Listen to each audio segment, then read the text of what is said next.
Space by Nick Knuth, which looks at non-human flows as well, but of a slightly different kind. So the starting point of this piece is the concept of Hertzian space, which is defined by the researcher Anthony Dunn as the architecture of the physical interactivity between a device and a person, or in other words, the invisible interface between electromagnetic waves and human experiences. So for Knuth, ether space is a means of making Hertzian space perceptible. And it consists of a wearable computing garment in the shape of a collar that picks up various components of Hertzian space, such as microwaves, ultraviolet, infrared, and radio waves, as the user walks around his home or his workplace or urban environment. And so it's actually by turning these waves into a sonic representation of the invisible ether that it can demonstrate, for instance, what a cell phone sounds like when it's lying in a handbag, or it can also signal the presence of dangerous electromagnetic waves, and, for instance, can be programmed to emit an unpleasant screeching noise, for instance, when it picks up dangerous radiation, which would obviously affect the way that the listener interacts with the space. But more importantly for this talk, it also offers access to worlds that we don't really are unable to access. As media theorist Eleni Ikoniadou points out, quote, the garment could be said to interact directly with the energetic potential of spaces, inviting us to rethink human experience outside the knowable sphere. Despite the vast spectrum of rhythms running independently across electronic medias, our limiting definition of perception only ever describes a tiny part of it, unquote. So hidden forces beyond the limits of human perception are also addressed obviously by many other works. For instance, audiovisual installation, The Dark Side of the Cell, 2004, which was devised by nanoscientist Andrew Pelling and media artist Anne Nemetz. And so this is it's an installation that explores the phenomenon of cellular sound, which is the sound of living cells, which are the smallest building blocks of the universe. And so the work consists of a collection of small speakers and cell sculptures installed in a dark room, and an atomic force microscope, an AFM, with a silicone tip attached to it, scans the surface of the sculptures, recording their topography. And so it's a bit like the needle of a record player. It kind of plays a cell, so to speak, by feeling the oscillations taking place at its membrane. And so these electrical signals are amplified by the speakers, and so that they become audible. And over and above these audible sounds, you also have this nano world that's lying beneath the perceptions, which is a world that usually exceeds our observations and hearing capabilities. So as Ikoniadou points out, the coupling of the instrument and the cell, quote, does not simply extrapolate the small scales to the macro level of perception proper. Instead, it exposes the more obscure zones of experience as it crosses over to the non-human sphere, unquote. Non-anthropocentrism is also being addressed, is particularly being addressed in media theory and other theoretical approaches to sound. So that's what I want to look at now. How various media theorists and sound theorists are looking at this phenomenon. So first of all, Eleni Ikoniadou, who I've already mentioned, and she's in her book, The Rhythmic Event, Arts, Media and the Sonic, 2014, she talks about these projects that I've just mentioned, like The Dark Side of the Cell. And she writes, quote, that the situations these works effectuate between biological and technological entities, discrete and continuous aesthetics, virtual and actual zones, can be approached as no longer requiring the active participation of human perception or belonging to a cognitive subject. Rather, these events shape our understanding of perception as potentially non-conscious, non-sensory, and emptied from lived time, unquote.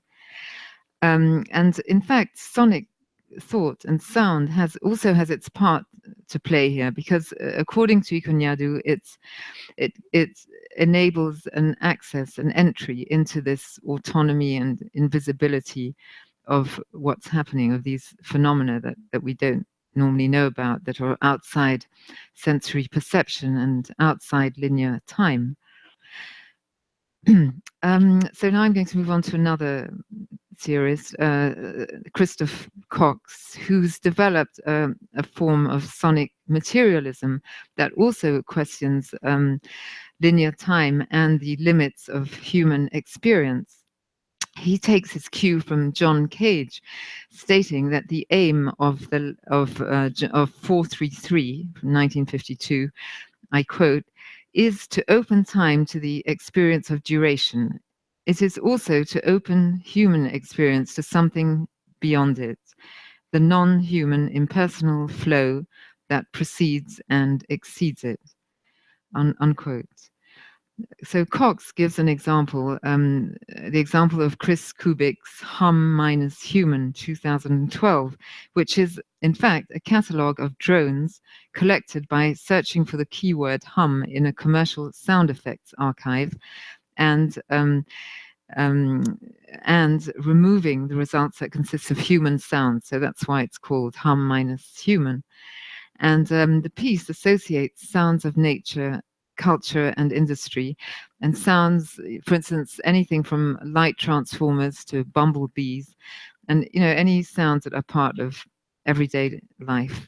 And as Cox points out, I quote, in one sense, the minus human is in the title simply describes a search function, but it also has a broader significance, attuning us to that Cagean, Nietzschean, Schopenhauerian sonic flux that precedes and exceeds human being. End of quote.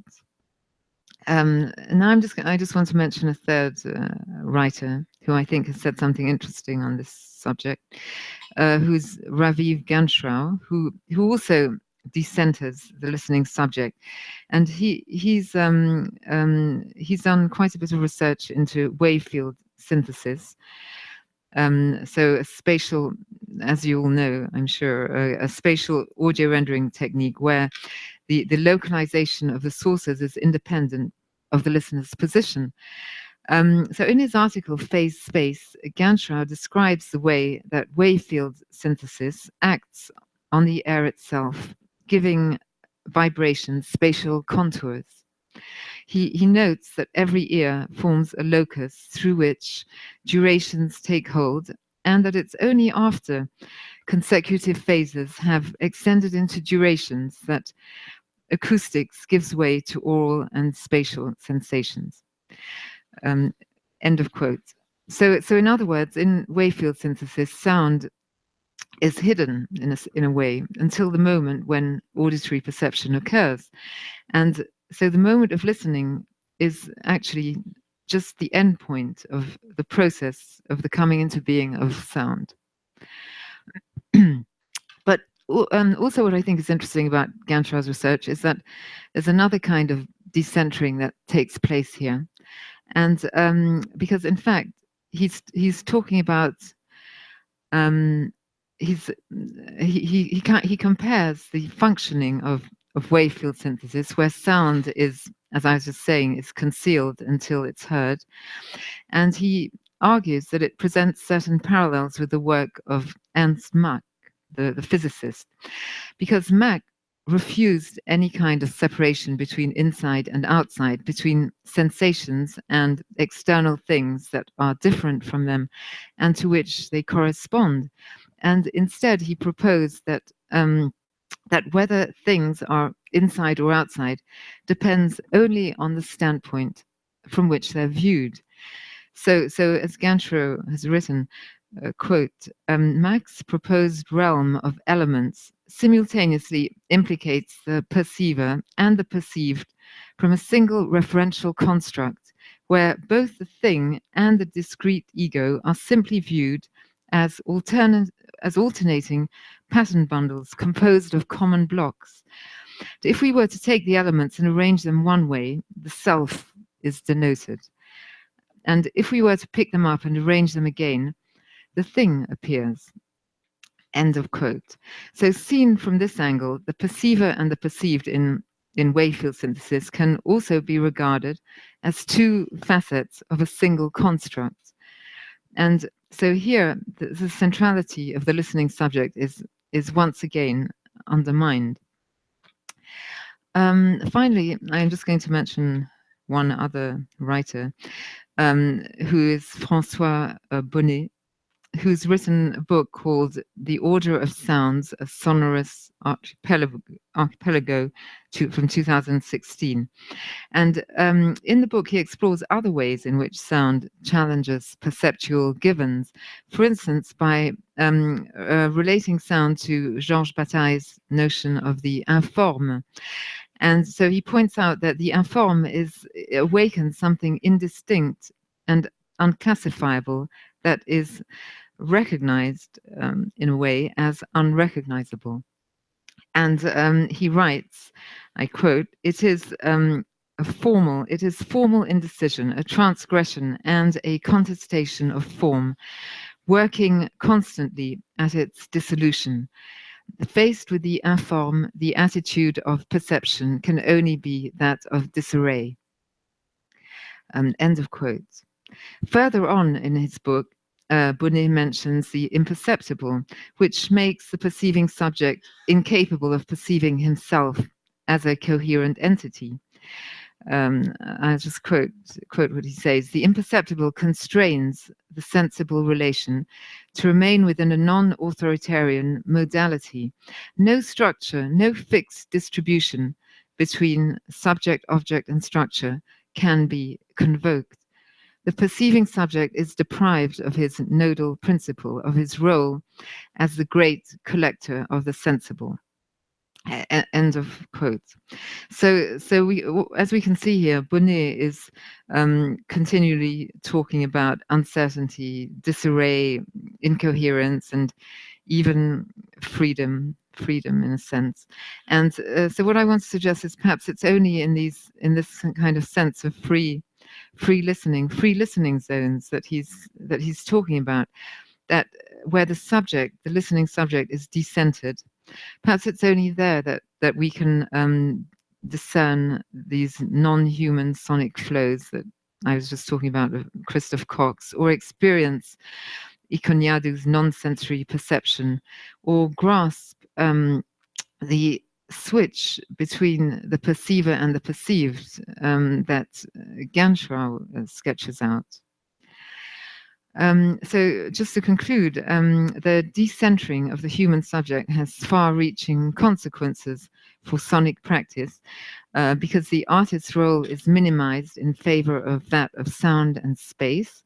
The artwork eludes human intentionality, and the listener's ears are open to unknown and inexplicable sound. I think that Bonnet has actually an interesting point to make about these changes. He says there can be no doubt the listening that understands, reads, hears, the listening that explains itself and explains the world has had its day. Listening must no longer exclusively provide solace, read and decode. End of quote. If Bonnet is correct in claiming that listening has entered a new decentered era that makes room for all kinds of marginalized sounds, then perhaps the theories and practices that I've discussed in this paper aren't just disparate occurrences, but signs of this new beginning. Thank you.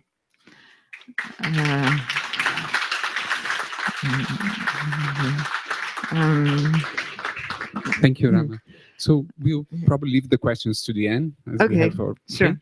And we have now David Donato, who is going then to speak about Michel Chion's contribution to the study of representation in sound arts.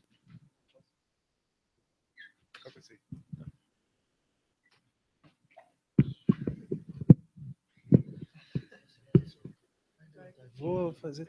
Não, tá aí, pode deixar. Tá, beleza.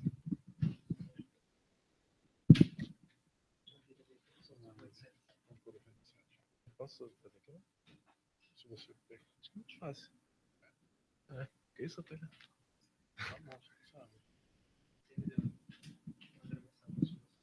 É?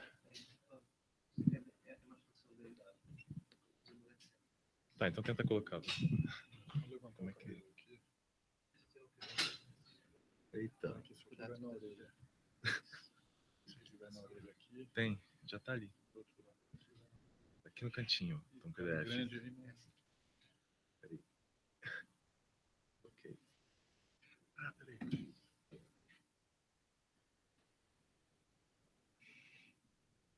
Peraí, o que você tá fazendo aí? Agora dá.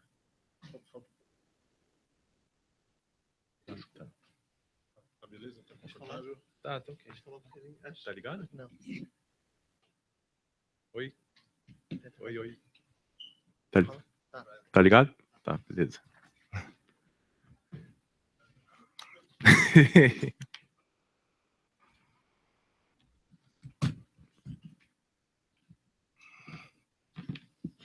Eita.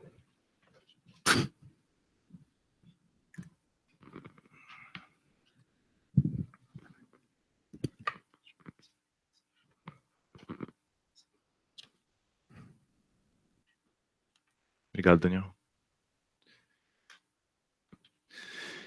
Okay, so hi, my name is David Donato. I'm a student here at the University of São Paulo. I'm in the second year of the doctorate program in music, and I'm a member of NUSON, which is this research center on sonology at USP. This paper I will present is part of my doctoral research, so it's not exactly something finished. I'm still in the process. Most of the work I've done consists on theoretical research, as is this paper, especially on the fields of theories of listening and electroacoustic music. Right now, I'm interested in the notion of representation through sound, in the sense of mimesis or imitation, and on how some authors or artists in the context of electroacoustic music or experimental music have dealt with it. In this paper, I intend to discuss some of Michel Chion's contribution to the field of sound theory on his 1999-1998 book, Les Sons, specifically in what concerns his treatment of causal perceptions, meaning the perception of an event or action that caused a sound as well as of the physical body that acted as its source. Michel Chion is a composer of musique concrète, film critic and filmmaker, active since the 70s. Chion has written some of the most widely read texts on electroacoustic music, sound, and film. Les Sons traités d'écologie, published originally in 1998, translated to English earlier this year, is a major work on sound theory in the arts, which takes some aspects of his earlier work on the field, notably from Guide des objets sonores, l'audiovisuel, I have to change, okay, l'audiovisuel and musique, média et technologie, and combines them with new insights drawing extensively from film works, music theory, and literature. Michel Chion's theoretical work is marked by a galore of examples that seem to trigger the discussion, parting from case studies that give rise to more general considerations. But his theories of sound are actually largely indebted to Pierre Schaeffer's work, Traité des objets musicaux, published in 1966, in which the author proposes the fundamentals for a research that would open the way to a new musical theory, appropriate for a generality of musical practices, including the ones that were emerging at the time.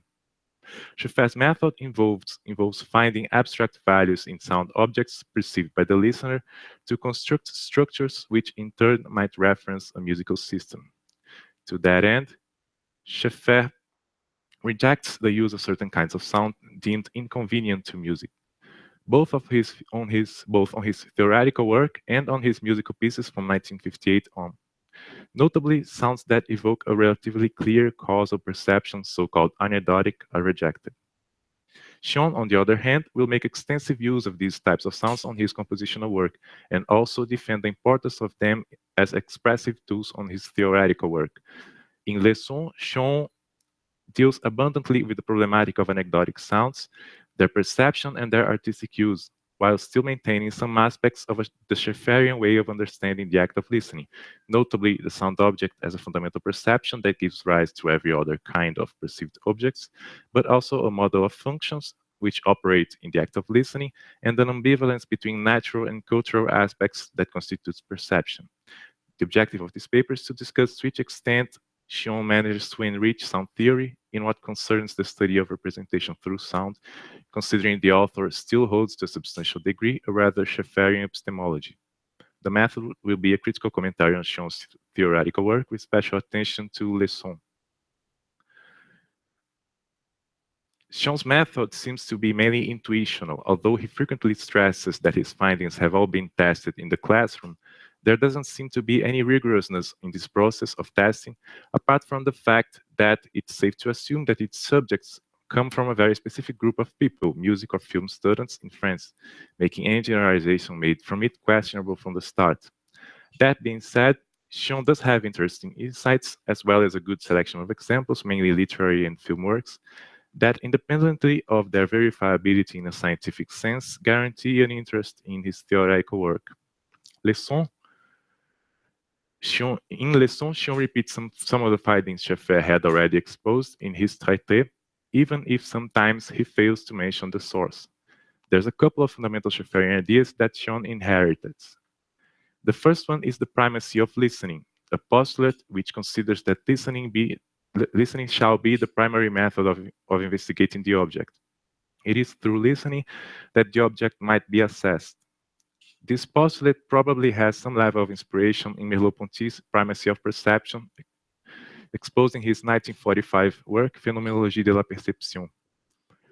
Both authors, Schion and Scheffer, mention this book here and there, but their affiliation to phenomenology as a system of thought is highly questionable, for reasons that are beyond the scope of this paper. The second, which can also be traced to Merleau-Ponty, is that the idea that objectivity is intersubjective, meaning that which a group of people agrees upon is the objective reality.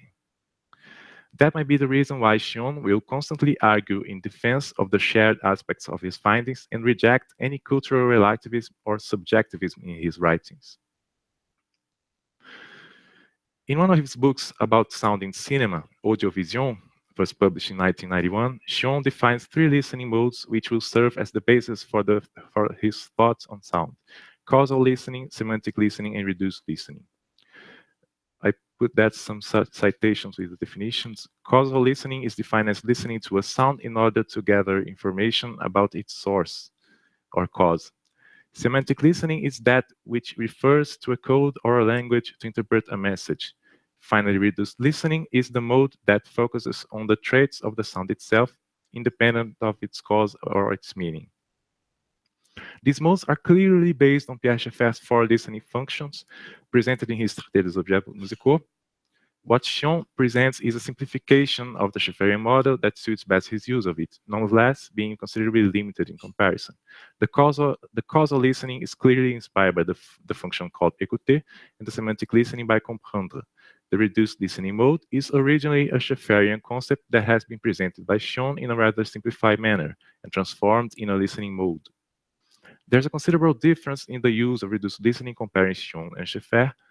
For the latter, reduced listening is a method of deconditioning the way we normally listen, which has been previously conditioned by culture. Scheffer is interested in opening up musical listening to new types of sound that doesn't fit into the notion of the musical note. The objective of his traité is to research the basis for a new musical system. In this context, reduced listening provides a path for ignoring the aspects which are valued in traditional music listening and finding new aspects in sounds that are not necessarily made by musical instruments. At the same time, reduced listening also avoids focusing on the cause of the sound, which, when the material being used is recorded acoustic sounds, as is the case with Music Concat, this seemed necessary to avoid an approximation with radiodrama, which is the origin of Schaeffer previously. Sean, on the other hand, has no interest in building a new musical system. Reduced listening for him is not a method of investigation. On the contrary, it's an important part of the apprehension of an artwork, as it provides an enjoyment of the sound by itself, beyond musicality and representation. So, in Sean's theory, reduced listening is aestheticized from the start. I'm going to skip that citation, but you can read later. An important thing to notice about Leçons, Traité d'écologie, is the fact that despite its universalistic title and the evident attempt to be a totalizing book on the subject, the matter of the book is actually rather constricted to clear limits. Sean's artistic universe is limited to literature, electroacoustic music, traditional Western music, and film, mostly narrative. Although the first edition of the book has been released in the late 1990s, the author doesn't consider several manifestations of sonic arts that were quite well established at the time, like sound installations, sound sculpture, sound walks, etc. This makes possible working with a kind of materiality of sound that is basically derived from Schaeffer with few adjustments. According to Schaeffer, reduced listening has an object that is its correlate, which he calls the sound object. The sound object is understood as the sound itself, an original dimension of perception free of cultural references. Reduced listening, Schaeffer believed, gives access to the aspects of sound that are universal, those which makes possible all the perceptions we normally have related to our cultural constructs. Sean doesn't write as much about the theory of the sound object, and the concept is not as widely present as it is in Schaeffer, but the idea of a sound itself that exists beneath our common perceptions is always there, even if not always explicit. This becomes evident when Sean starts to divide the universe of sound into music, speech, and noise. Sean makes a distinction between sound and language based on Saussure. This is a very well-known discussion of structural linguistics. I will not spend time explaining. Some of it is on the proceedings, on the text. What matters is that to Sean, language is a dimension that is superimposed on sound and not part of the sound itself. One other thing that I want to call your attention to is that Sean, despite writing more than 30 years later, still uses the same linguistics that were available to Schaeffer. In fact, he uses the same authors. Sean will get from Jacobson the idea, Roman Jacobson, the idea that it is the linguistic value that makes possible to break the speech chain into distinct elements. It's with this Jacobson idea of a linguistic value that Schaeffer will define a pair of concepts that are fundamental to his ideas on the musicality of a sound, value and character. Value refers to an aspect of a sound that varies, the frequent example given is pitch, and character to an aspect that is fixed, for instance, instrumental timbre. These are the two aspects that combined make possible the musical structuring of the listening process, according to Schaeffer. A sequence of sound objects with different values and same character will form a structure that is related to the structure of reference, and the later is then related to a system of references. In the case of music, the musical system. Sean is not particularly interested in this chain of references, or either in creating a new musical system as Schaeffer was, but he does use the same logic of values when talking about musical sounds in the sense of traditional Western music. I'm gonna skip that too. For Sean, what distinguishes music and speech from the confused and chaotic universe of noises, those are quotes from him, is the identification of certain values, which are culturally specific. For him, the audible universe is a continuous field which the ear divides into these types of sounds, music, speech, and noises, according to the codes that are known. Both speech and music, meaning traditional Western music, are not exempt from noise. For Sean, speech and music are a type of structure in which certain sounds fit, but that doesn't mean they get completely purified of noise. Noise is always hitched onto the thread of the notes, and the musical is nothing other than this thread. But if we were to suppress these little noises, the music would lose its flavor. At the same time, the musical brings noise into the foreground as an event, as a moment of the real, while noise, for its part, like a beauty spot, magnifies the musical. This idea of a continuous of sound that gets divided by our modes of listening makes evident how the Schaferian foundation for Schum's theory is present also here. There's a belief in a level that contains all possibilities of perception undiscerned. Reduced listening will take us farther and farther into the realm of sound or noise beyond the known codes. It might seem strange that Xion, a musique concrète composer, talks about music focusing almost exclusively on traditional Western music. In fact, his theory of the value seems to fit only this kind of music, a music that uses notes. It's relevant to say that Schaeffer deduces this concept in an analogy, the concept of value, in an analogy of his understanding of what he calls the traditional musical system. Xion doesn't solve the problem of the value in relation to musique concrète, but he argues that music based on sounds that do not have the proper form in the traditional sense, but other textural qualities is obviously possible and is even widely practiced. It is easy enough to do as long as other means, in particular certain formalities, the care with which it is presented to the public in a concert hall, create the frame that affirms it as such. Thus, the main exigence for a work to be musical for Xion is that it is presented in the appropriate frame. That's not exactly a flight from the question, since when discussing traditional Western music, Xion argues that the quality of conforming to the value, the musical note, and thus being musical, along with having as its source a type of instrument that is specifically musical, an instrument that is separated from any other use to be exclusive for musical use, is itself a frame that guarantees musicality for being associated culturally with the musical tradition. Pierre Schaeffer famously rejected the use of sounds that brought clear causal relation to listening. Michel Xion opted for the opposite path, defending the artistic use of sounds with a perceptible source. In fact, his musical work is full of these sounds, and a good part of it have clear narrative preoccupations. In his theoretical work, Xion argues for the use of imitation in music, saying there is a widely spread misunderstanding on this matter, which he calls causalism. In short, causalism is an implicit reduction of a sound to its cause or causes. So the causalist misunderstanding would be confusing imitation with an attempt to create an auditory illusion of the source.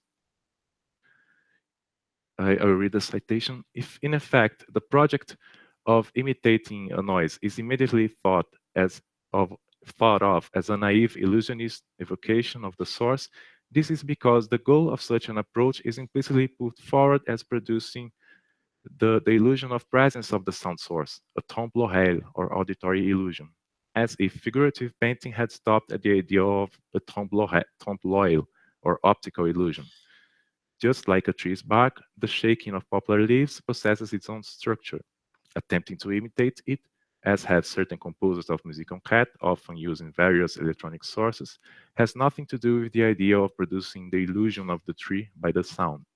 Rather, it is heading off in search of the audible. The main target Xion picks in this discussion is Russolo.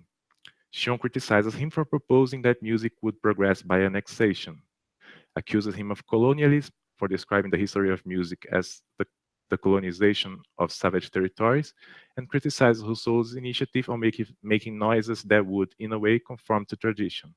By opposition, Xion will favor an aesthetics that embraces imitative sounds. There is an important aspect of Xion's position that goes back to the matter of the frame. He argues against what he calls the sublimation that music, in the traditional sense, operates, or at least is expected to operate. People are quite ready to allow noises to be imitated, but they want the imitation to be sublimated. The illusion that the original and the reproduction are the same is unacceptable. Rather, there must be an aesthetic leap such that the latter evokes the former without for all that resembling it. Xion's positions that representation through sound should be welcomed in music without the need to assimilating it to, quote-unquote, the musical. without conforming sounds to parameters to notes. But as we have seen, for that to be music, it needs some kind of frame. In the case Sean has argued above, it needs to be in the concert hall. Then it seems appropriate to ask, isn't that already a type of sublimation, even if in a lighter level?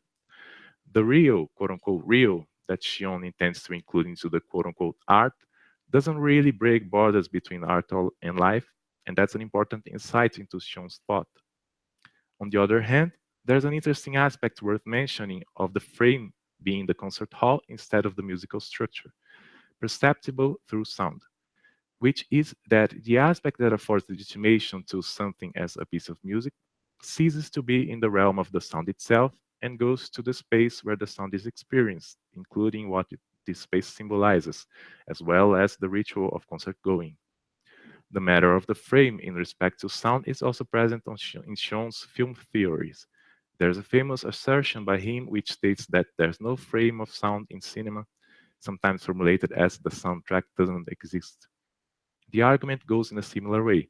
There's a diverse field of sounds containing speech, music, and noises, which cannot be unified because of the lack of a unifying structure. While for the visual image, Sean considers that the existence of the screen affords a type of structural frame, independently of the diversity of images that might fill it. Sean believes that the screen magnetizes the sounds, giving them a frame, arguing that in cinema, sounds are understood in relation to the image.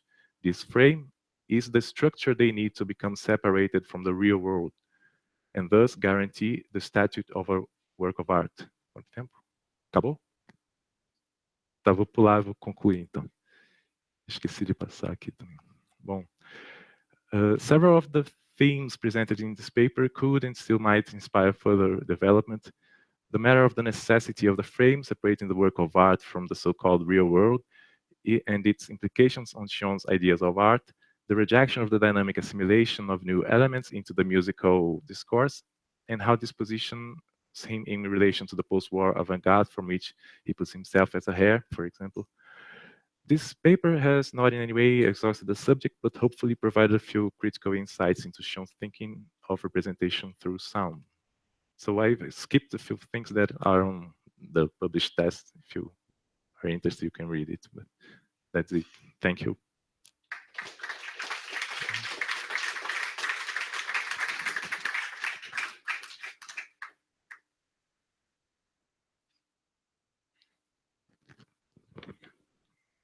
Como é que tira esse negócio? Posso só puxar aqui? Com medo de quebrar esse negócio. Como é que tira esse negócio? Thank you, Davi. Pode. As I said before, we will leave the questions to the end of the session then. And so I'll be presenting now to you thought about graphic scores and diagrammatic thinking.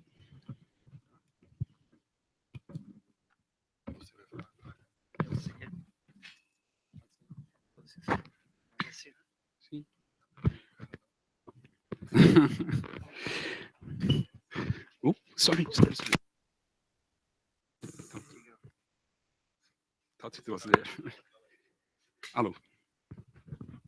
Can you hear me? Yeah? It's amplified? So.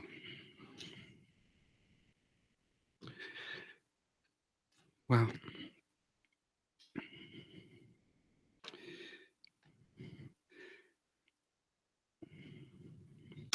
So first of all, I would say some of you might know parts of this work. It's already in other articles, but the ongoing process of research has been also very interesting in developing new thoughts about it.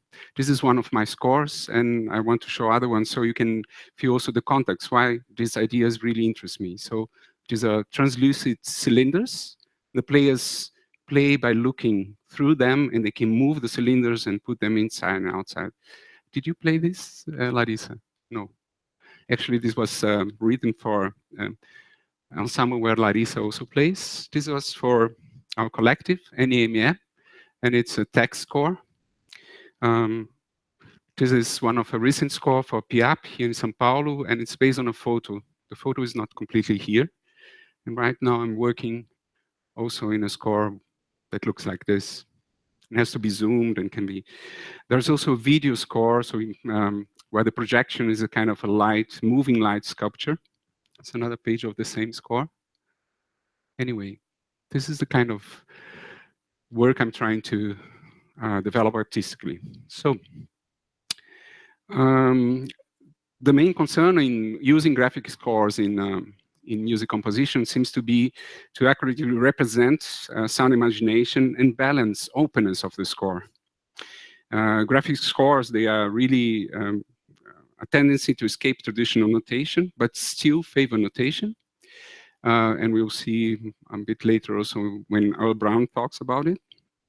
And they are also a political choice that can only be sustained by a career political position towards music and through life of artists. So in the sense of Earl Brown in this quotation, he was always intrigued by how painters would describe their work so that someone else would be able to paint the same thing. And as he says, that's really had an influence in his concern about scores. Two books have been really very, of course, very important in this research, Notations by John Cage, but also Notations 21 by Teresa Sauer. And in both books, you can see that the same ideas also are the ideas that come to many composers. In the context where score finds its musical meaning, there is an implicit pact that the score is admitted as a reason to produce a musical activity.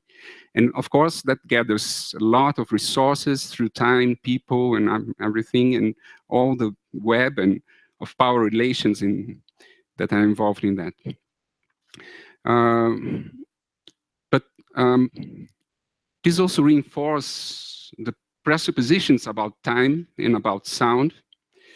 And the score has become, or has in itself, a reality that is also political, historical. That's very clear to all of us, I think.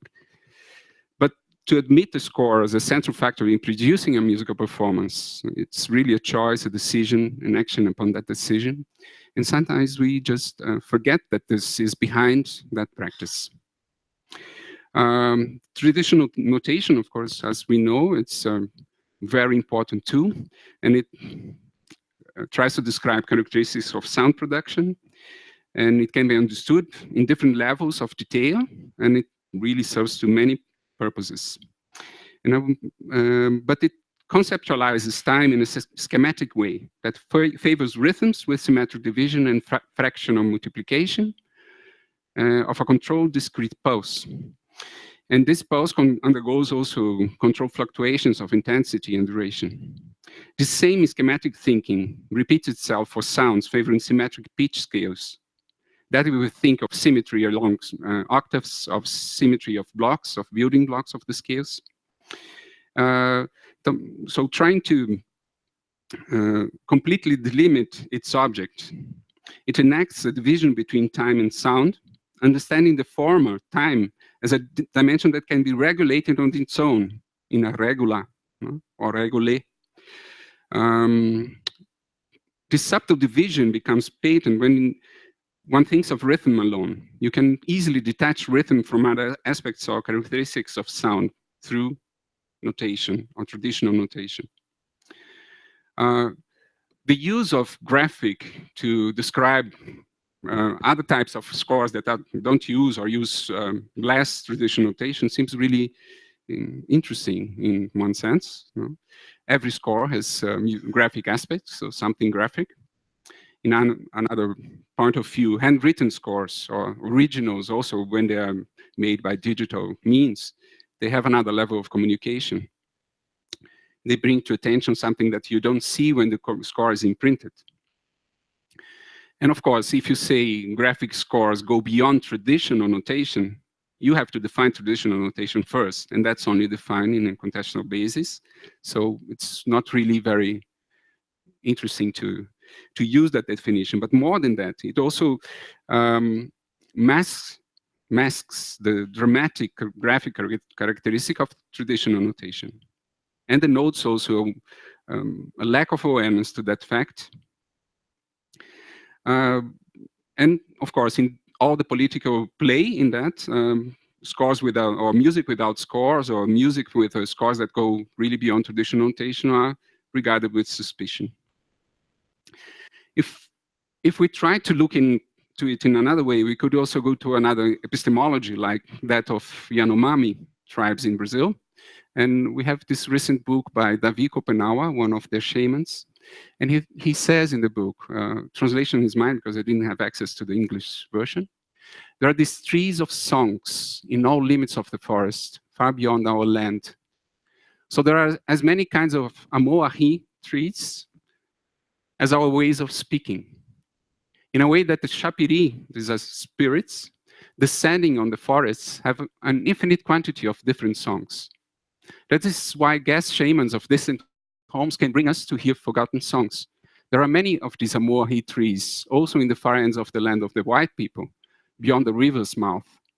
Without them, the melodies of the musicians would be weak and awful.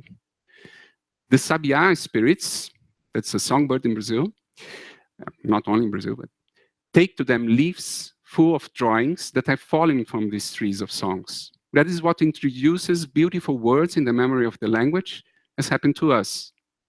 The machines of white people make of them skins of images that their singers look at, unaware that by doing so, they imitate things coming from the Shapiri. That is why white people like so much radios and recorders, but we shamans don't need those papers of songs. We prefer to keep the voice of the spirits in our thinking. So we're looking at two different epistemologies also helps us to understand many things about that. First, that for the Yanomami, we use these skins of images. They're not really the whole images, the skins of it. Also a reduction, a real reduction. There is also a part of the process that's carried out by machines, and then we don't have access to that.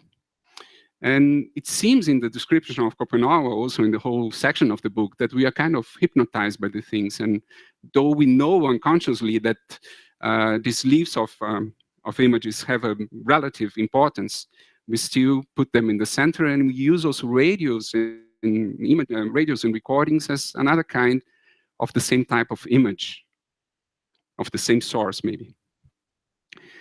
Of course, we all know music is not on the score, but on sound, that it can be on our mind as well. And as Fernando Iazeta puts, it's what is lost in the sense of when we use recordings, for instance, to make sound again from music, is that we lose the collective aspect of that practice. There is also too much decided in the basis that scores equals music. And many people have already written much better than me about this. But the Yanomami understanding of our cultural context reveals the strength of this conception that leads to scores and recordings as commercial commodities and refrains our machines from any deviation of their norm. So we could also take scores, not just the graphic, and see a little bit more about how they are built. And there is this paradox that Terry Rusling, or John Cage has put in his book Notations, and by Terry Rusling, that euphuistically, notation's essence is non-essentiality. This paradox points, or just says to us that scores point to music, but music doesn't necessarily point to score. So you need people to interpret what is written in a score. And all this interpretation also goes through a very complex process. Every score is constructed in the hope that it will undergo this process. So looking at scores in that way, it was interesting to see how diagrammatic thinking could help in this sense. And we could think of not traditional notation or graphic scores as a continuum of notation with different territorializations, deterritorializations, and also within a broader continuum of creative sound activity. One could see also scores, or all scores, as a diagram, and I'll come a little bit more into that. So used a text by Susanne Lieb in Ganser book that is called Drawing an Hypothesis, which is a very interesting book in itself, very diagrammatic, a diagram in itself also, stating things far beyond what is written in text. So she says, also based in the philosophers I'm going to talk about a little afterwards, that there could be two ways to see diagrams. As retrospective, as a systematization, resolving problems with a capacity to support perceptive inferences that are easy for human beings. And as retrospective, it could also be seen as, or regarded in terms of a potential for order. So by means of diagrams, a complex thought, process, or argument can be composed, or a set of circumstances systematized. So in that sense, every score in any type of score could be seen also as a diagram. But diagrams can also be seen as projective. They are also proliferators of processes of unfolding new realities, new ideas. They are maps of movement. If you think like a diagram that is just indications to how to come to a place in the city or something like that, but going beyond this and thinking of diagrams also in a broader sense. And they always point to unknown directions, to processional lines of flight, to improvisation, to interpretation by whoever is using the diagram. For Foucault, and it's well known, his interpretation of the panopticon. The panopticon itself is a diagram. It's a form or a diagram of a mechanism of power reduced to its ideal form. Traditional notation as a diagram, the composition or systematization in a more general way of a complex musical thought process, so not a specific score, but traditional notation as a whole, could be seen as a meta level to any score, limits conception of time and sound to a specific set. Of course, don't need to talk very much about that, but everybody knows it. Huh? But it, as being a diagram also of power, it controls or reflects, yeah, it controls the type conception of time and the actions of bodies. Diagrammatic thinking throws our thinking into topology, or into thinking about modal relations between spatial entities, about their correlations. So if you think of drawing a map into a napkin, it doesn't matter, it matters how the diagram unfolds itself in the paper so that you can see where to come, where to go. You know? So that's kind of topological thinking. They go beyond illustrations or systematizations alone. And they render mental space as productive space. It focuses on defining relationships, which is very important in the understanding of diagrams. So Guattari says about that, why the logic, So in defining relationships, it's much more nearer to the logic of intensities, which Guattari defines in this way. No? The logic of discursive sets endeavors to completely delimit its objects. The logic of intensities or ecologic is concerned only with the movement and intensity of evolutive processes. Process, which Guattari opposes here to system or structure, and that's very important, strives to capture existence in the very act of its constitution, definition, and deterritorialization. That's a difficult word. And the process of fixing into being relates only to expressive subsets that have broken out of the totalizing frame and have begun to work on their own account, overcoming the referential sets. 5. So, when traditional notation tries to delimit completely its objects, it really goes much more to another side that is not the diagrammatic, but the axiomatic side of thinking. Is this a repetition? I'm sorry. Well, Deleuze and Guattari define diagrammatic as one of the 4 components of a regime of science. And in defining the diagrammatic, they have to define together the abstract machine and the assemblage. And these three aspects are actually one. You know? So an abstract machine is a, sorry. In an abstract machine, content and expression are understood really, so, the citation. Defined diagrammatically in this way, an abstract machine is neither an infrastructure, this is determining in the last instance, nor a transcendental idea that is determining the supreme instance. Rather, it plays a piloting role.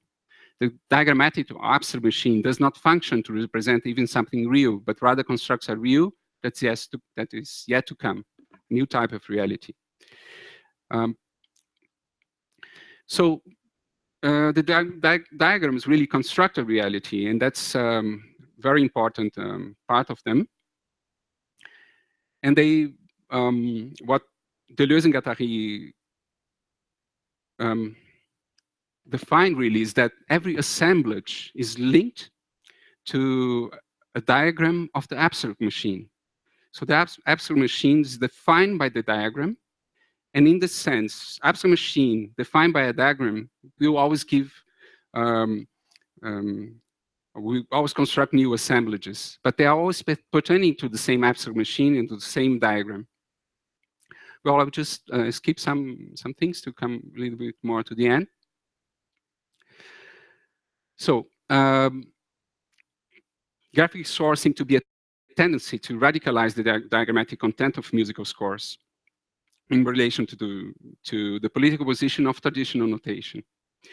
And that's actually the main idea of this paper, but it uses also the concept of abduction.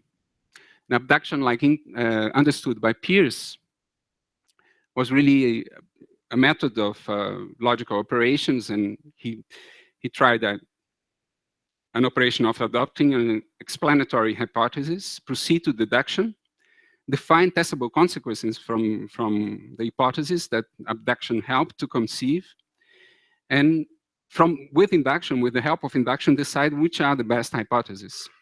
The use of abduction by Peirce is still not well understood until today. But one of the thinkers that you also use them was mentioned also yesterday and today is Bateson, Gregory Bateson. And Bateson defined abduction as that form of reasoning in which a recognizable similarity between A and B proposes the possibility of further similarity. He wanted to state an homology by this. And using that tool, he could also develop these lateral extensions of how seeing structures and processes in nature, like looking at our binocular vision and seeing that from the slight difference of angle emerges actually the sense of depth, and extend that to how we learn. And that's the famous concept that comes from Bateson as learning how to learn to learn, or Deltro learning. And he extended it also to evolution, to many other ideas. Guattari makes a very interesting critique of Bateson, but adopts his ideas of an ecology of ideas, that we live in an ecology of ideas and how we move inside it. But he goes beyond the systemic thinking in that sense that he doesn't adopt the pretext or the systemic pretext of having a hierarchy of messages and other things that really constitute this reality. Here's explanation a little bit more about Bateson's ideas and the inflation in this thinking, but I will skip that too and just come to our conclusion. So what graphic scores seem to bring to us is that by a process of abduction, finding similarities and extending them laterally, both composer towards the score, interpreter towards the performance, try to translate or transduce a musical idea, and exploring the text how translation, transduction, interpreting, and abduction are of the same class of processes.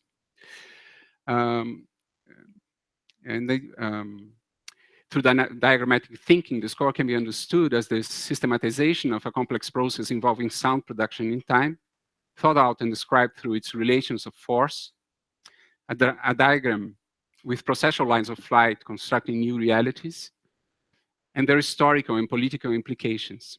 form can be understood as a becoming linked to a specific abstract machine, with score pointing to the diagrammatic definition of that abstract machine's assemblage. I know the interlinking of all these concepts might be difficult to understand, but it's also something about Deleuze and Guattari's philosophy, that their thought flows in such a way that it makes it really difficult to summarize what they are saying. But one could think as assemblage, it was what we see actually in reality. And the abstract machine as the functioning that one could take from what an assemblage presents to us. The diagrammatic would be the how to think or how to define really the functioning of the abstract machine that results in an assemblage. So what I say in the article is really that thinking about creative process in that way opens the possibility of observing processes and learning from them, and building mental tools that help exploring notation systems as well as open forms and openness of forms. And in that sense, I have been using also in my work in composition, and something that I have developed in my doctorate, and now I'm trying to go beyond it, is this idea of a meta pattern, which will be one of the tools to think in that way. So a pattern of interrelationships, of patterns of interrelationships, so different levels of patterns of interrelationships.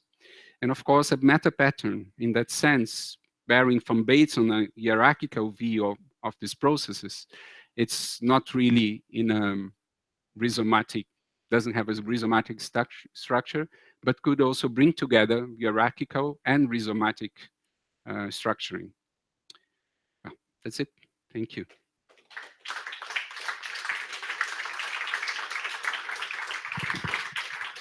So we have some time for questions, or should we? Yeah, of course. Okay. A missionary is still here, and Rama, of course. So please, if you have questions. Okay, Enrique. So maybe we just, yeah. Would you like to come forward? Maybe. I think he was first. Yeah. Okay.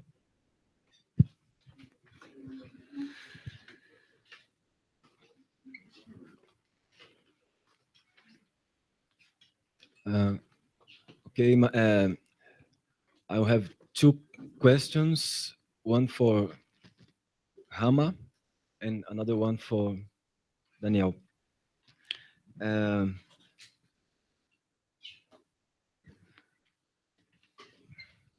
Rama, it's more like a comment because I am involved with a very similar team, and I am curious about a thing. And when you speak that the centrality of the listening subject is undermined because of all the questions you have exposed, it seems to open space for the agency of a trans-individual dimension. So it opens space for the philosophical question of the individuation and therefore the becoming, different kinds of modalities that this process can happen. So my question, you don't have to answer it with theory or theoretical references. My question is, once this space is opened, once you're not approaching a subject listening, but something trans-individual that happens in the space, how do you yourself live this question, and what are your thoughts about this? What? Thoughts. That's a very good question. Thanks. Yeah, I think that's a very good question. Well, actually, my thoughts about it were my kind of point of departure was really thinking about speculative realism in relation to sound. And so, that's really sort of thinking about a mind independent reality that, which is what speculative realism is about, a mind independent reality. And so a world that thinking about the world that's indifferent to humans because it's independent of us, and so it's indifferent to us. So things happen there, and it's indifferent to what we do. So that was the kind of point of departure. And then I was thinking about how could it be applied to sound, and then. When you look at speculative realism more closely, then there are many ways in which it doesn't really work out. I mean, there are many ways in which you can refute it. So I was looking actually for other ways of getting at this kind of reality that we don't, that we perhaps can't perceive. See. Is that clear, or should I explain a bit more? I mean, I'm thinking about how, it's basically this question of realism and idealism in philosophy. So, I mean, is there a kind of reality that's independent of us, that's outside us, that we can't really access, that perhaps we can access through science, but we can't really access it? Or is everything in our mind? That's the basic kind of argument. And so if you take the realist viewpoint, then you try and think about how we can think about things that we can't access. And so that's basically what I was trying to do here. But I was trying to do it not through speculative realism, which was my starting point, because it has so many problems, that philosophy, that philosophical approach. So I was trying to think. I was trying to do it through other ways. So I was looking at the wave field synthesis, and then at the what Christoph Cox says, and so on. So I was looking at other theories for accessing this kind of reality that we can't really perceive. Is that clearer? Yeah, my question were Oh, about how if you experience it these themes in an empirical way, Yeah. somehow, Yeah. or you don't because it's almost an Yeah. inaccessible sphere. That was the question. If you Sorry, you have could you repeat it? if you I have couldn't some hear. Yeah. if you have an empirical, Yeah. if you experience Yeah. these questions, these subjects empirically through some practice, I don't know, Yeah. musically Like or this, yeah. artistically, you Yeah. know. That was the question. You If yourself have Yourself. experienced. Yourself. if I If you myself. yourself have Oh, experienced I those. see. Yeah. Oh, I see what you mean. Well, yeah. I mean, I think that these examples I gave are ways of experiencing it. Yeah, and that's kind of why I gave them. I mean, is that answering your question? Yeah, I think through these examples, to me, they seem to be ways of accessing this, but obviously not completely, because it's not that straightforward. So if you allow me, just the question for Daniel. Okay. Um, sorry for reading this, but there's a lot We- of Sorry, just maybe you could collect many questions also at once. So you do your question, and then we just do others and yeah. answer them. So Daniel, very interesting from a semiotic point of view. The thought itself is a continuous process of translation. Mhm. This is the very basis of the thing. So you mentioned the shaman relationship with sound, and this is also a kind of translation. You know, and then maybe I would like to listen from you some considerations about where do you think that music lies, because music maybe don't lie, if I understood you well, music lies not exactly on the written text, on the diagrammatic graphical formation, but in the very activity of translating it. Um, so the map is not the territory, you have to construct this territory from this translation. And if you have some talks about this as musical and musicality processes. Okay. Thank you.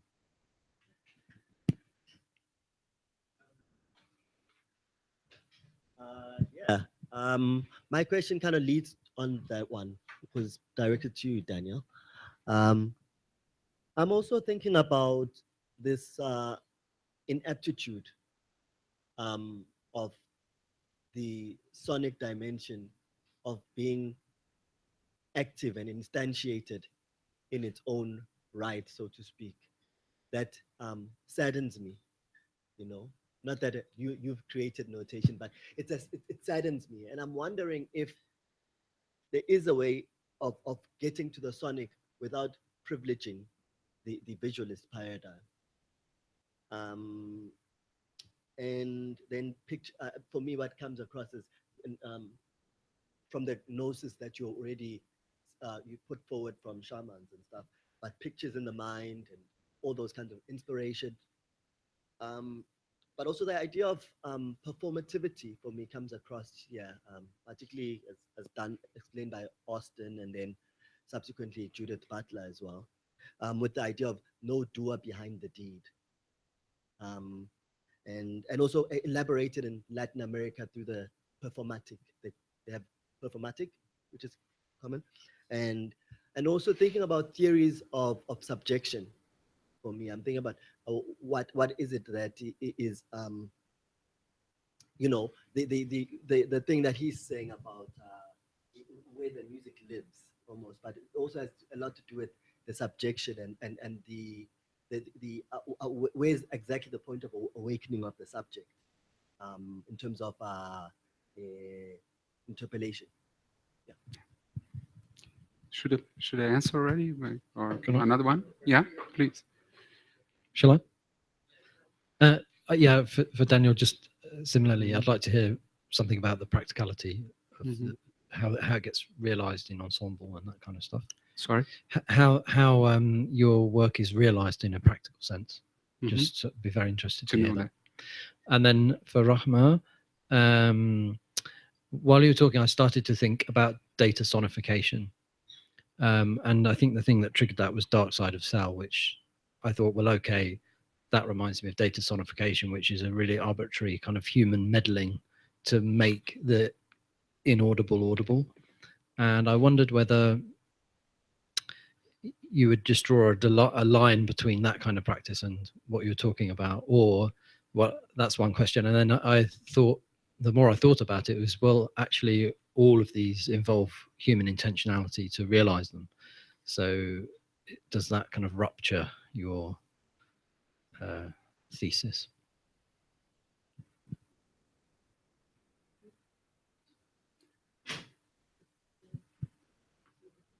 Question for Daniel, because of this complex relation between visual notation and performative aspect quality of music. And for me, my question is, you could think of the artwork of the score, traditional score, as a kind of conceptualizing music beside or before this process.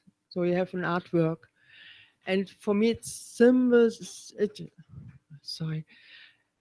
to me that you're looking for a diversity of concepts to play with this relationship and to find possibilities to yes, what you call meta patterns. It was for me. So you have to reflect also on this time aspect, and you leave it, and you have another way to it, and it's no more dramatic, and it's to understand, to listen to your music, it means to understand what kind of diagram you developed. Perhaps this would be my question. What kind of possibilities where they're leading to? Yes, thank you. I think I need to understand it to answer now.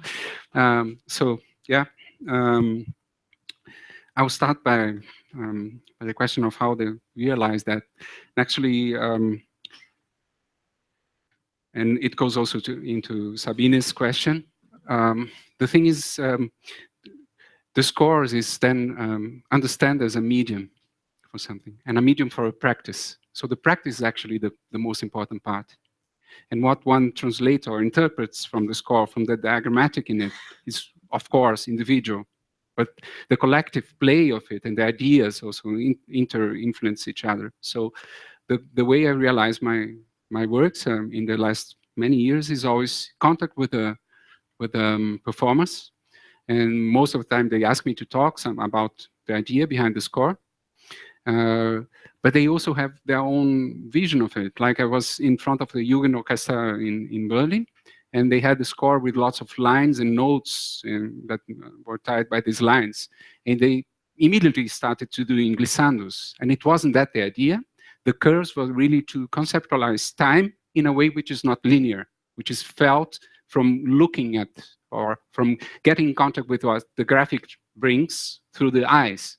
So when I just told them, these are not glissandi, these are really a time conceptualization in these curves. They immediately and played it perfectly. I mean, they were just into it. So the diagrammatic was really working there. Or another example would be this car photo, which was for a percussion group with a soloist. And they also needed me to talk just a little bit about the concept. What they did with the score was just everything I wanted and far beyond. It was really, they really went into the diagrammatic in the score, which is a very simple score in one sense, but opens a lot of possibilities. And what has interested me in the pursuit of meta patterns was really the identity of the piece. So how can I have such an open score and still have results that you recognize are from the same abstract machine? That was the idea behind it. So going into how to think of a score diagrammatically goes to that direction. How the score can help to people to recognize it's the same music, although it's different in every rendition. And in that sense, the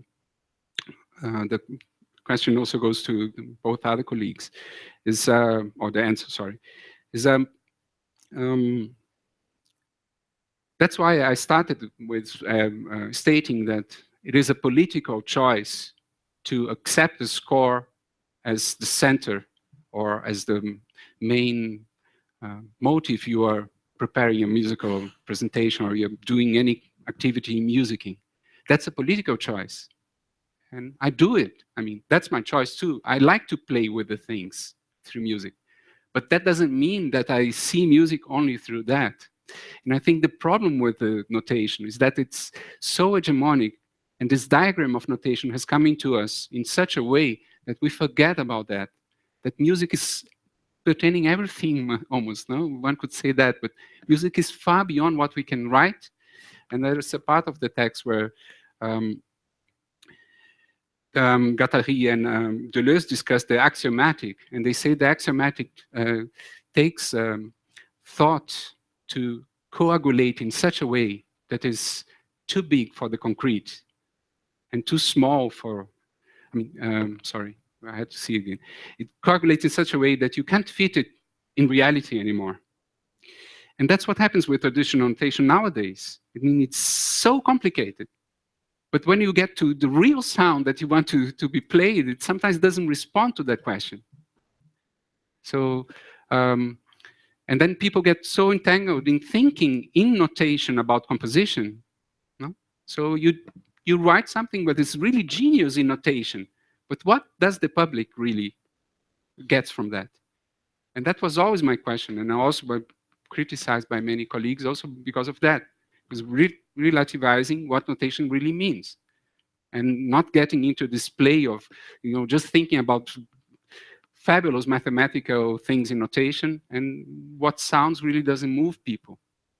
What interests me is not that people understand the diagrammatic behind one of these scores, but they get out of the room moved, if positively or negatively, but something has moved, the music has moved them in some way.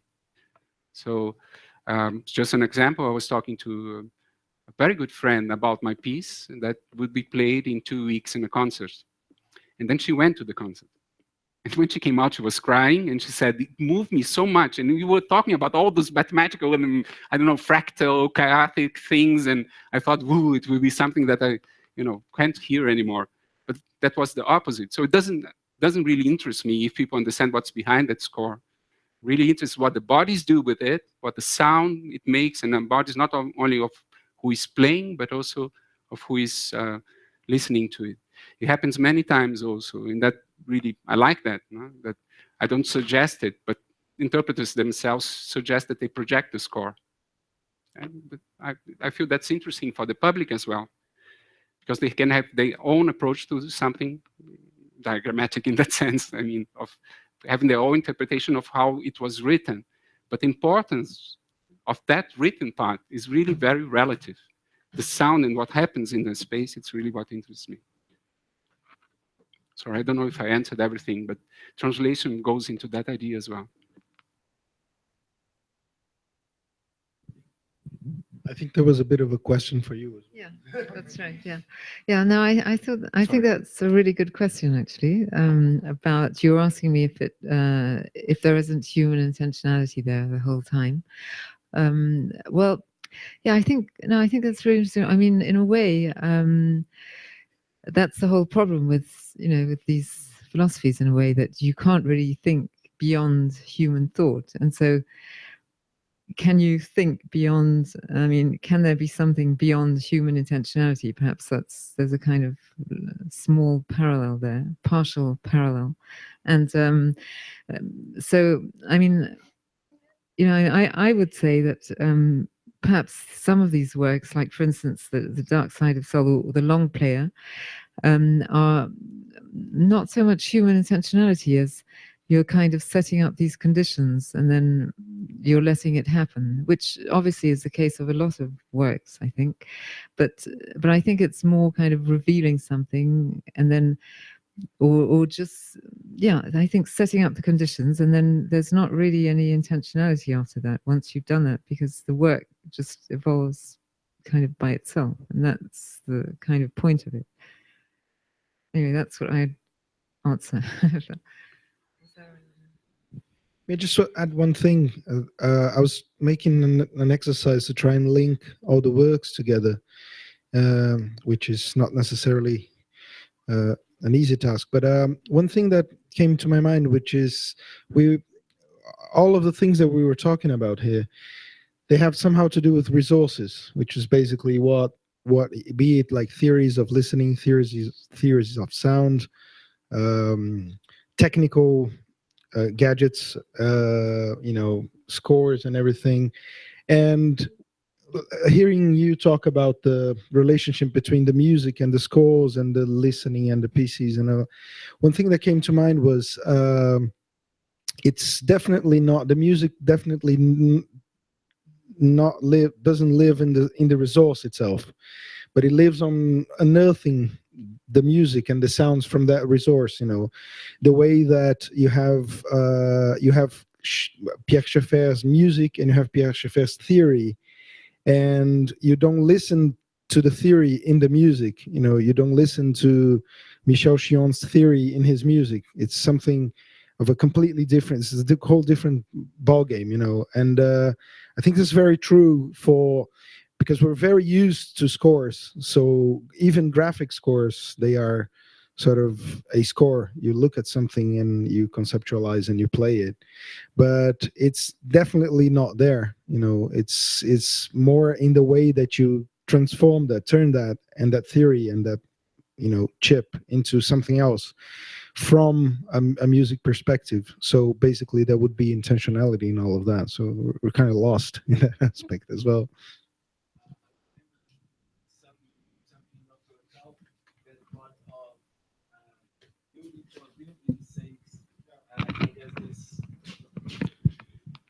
I guess this has a lot to do with the music as an unearthing and building for building's sakes. It doesn't live in the diagram and in the result, and even in the sound, but in the process.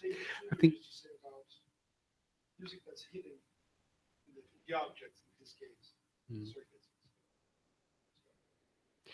we are far beyond our time now, and I see like 4 hands still up. It was, there was Sabine and Georgina. But I guess you can continue the yeah. conversations afterwards and during dinner. I mean, Yeah. we still have tomorrow. So Yeah. thank you so much.